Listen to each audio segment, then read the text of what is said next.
Okay po, ako nga po pala si Lloyd, ang sublimation operator dito sa Taytay branch.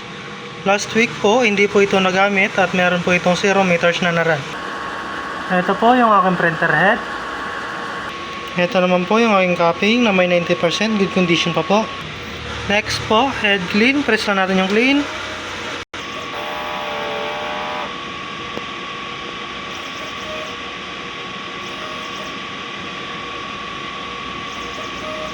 After head clean po, punasan na natin yung wiper. Same din po sa capping. Pagkatapos po, nozzle test.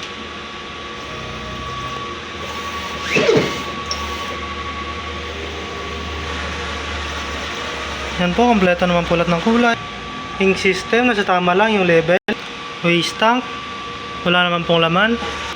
Dito naman po nakalagay ang stock ng ink. Ito po yung sa CMYK. Dito naman po yung sublimation paper. Physical inventory po, updated naman po. Sa daily output record naman po, hindi na po ako naglagay kasi wala naman po kaming naran. Same din po sa consumable withdrawal. Wala naman po kaming nagamit na ink or sublimation paper. Kaya po hindi na po kami naglagay. Yan lang po, marami pong salamat.